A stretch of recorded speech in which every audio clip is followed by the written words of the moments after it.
Long March to Freedom has over 100 pieces of artwork.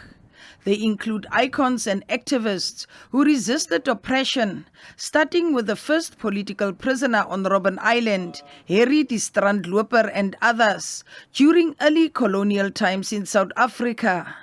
The colonial masters, they decided to change his name. They said, no, we cannot call you Ushomanto. We don't know how to call you, that name.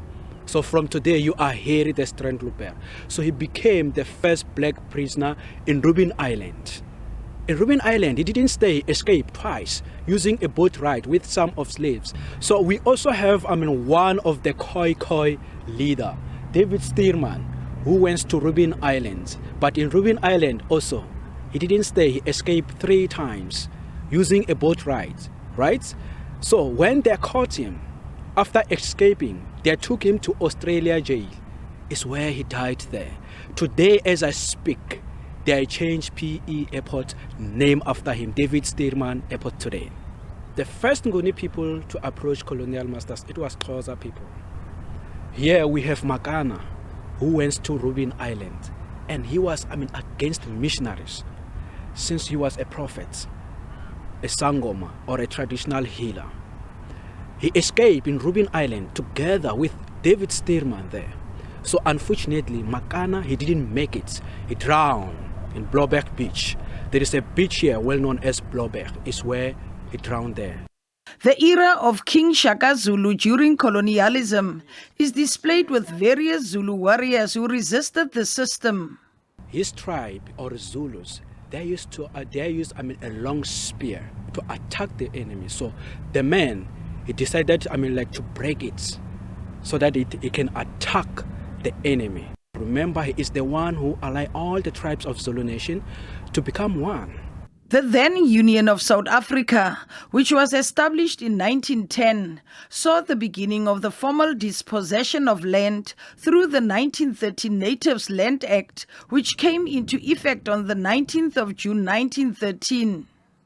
Awakening on Friday morning, June 20, 1913, the South African native found himself not actually a slave, but a pariah in the land of his birth. These were the words of Solomon Tsekiso Plaatje after the 1913 Natives Land Act came into implementation almost 110 years ago. Sol Plaatje, as he is known, was an author and a journalist who used this mode of transport to travel across the country. So, Sol Plaatje, he used to ride the bicycle from Eastern Cape to Joburg, carrying his, typewriter at the back. So when, he get tired, he get chance, he used to use his, typewriter, since he was, a writer, a journalist. The first General Secretary of South African Native National Congress in 1912. When the apartheid regime started its reign, resistance continued with many activists across various political formations. The founding father of the PAC who led the 1960 Sharpeville March, Robert Mangaliso Sobukwe's bronze statue, is displayed at the entrance of the Long March to Freedom. Some activists were jailed while others were murdered.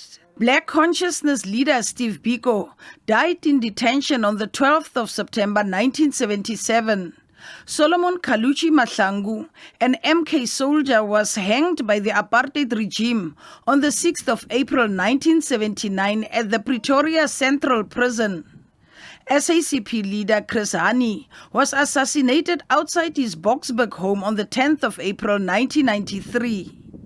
The statues of women of 1956 who led the march against the past laws are displayed in this row, but the fourth one, Sophie de Bruyn, is not here as she is alive.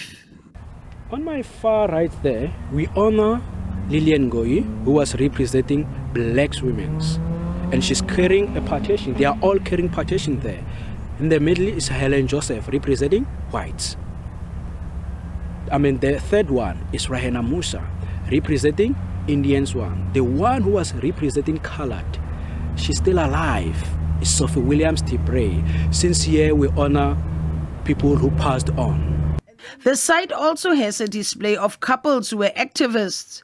This is anti-apartheid activist Griffiths Mcenge and his wife Victoria, who were both human rights lawyers.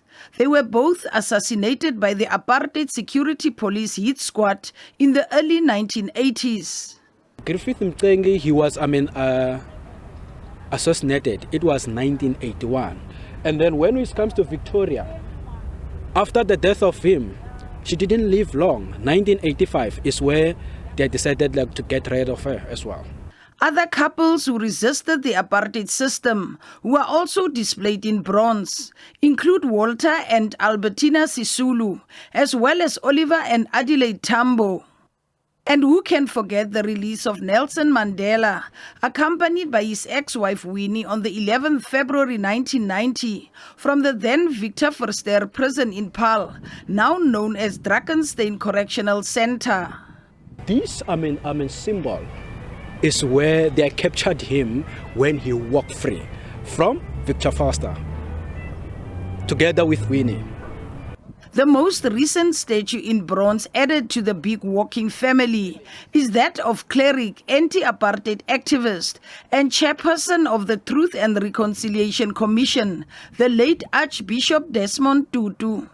During the recent unveiling of the Tutu statue, Dali Tambo, who is heading the National Heritage Project non-profit company, said he was inspired to create this exhibition site after visiting his father's grave. I said to him, you know, Dad, there isn't a single statue of you in South Africa, and I'm planning to do one. And that evening, I got this message in my head from him saying, no, Dali, don't just honor me, honor all of them who served. And so I set out on this journey. I recruited a lady called Sarah Haynes, who is a great heritage expert, and together we went forward. I went to Baleka Mbete. She encouraged me. She said, go for it.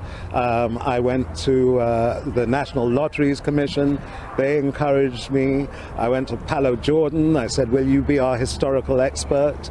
He agreed to do that, and a few other professors from different South African universities, because we wanted to ensure that although we could only do so many to begin with, we wanted to ensure that they were worthy of being honored, of walking together as a collective, representing the sort of collective leadership that we've had over 350 years of generational struggle.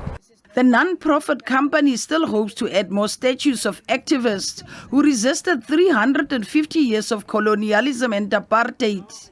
Mercedes Besent, SABC News, at Long March to Freedom Heritage Site at Century City in Cape Town.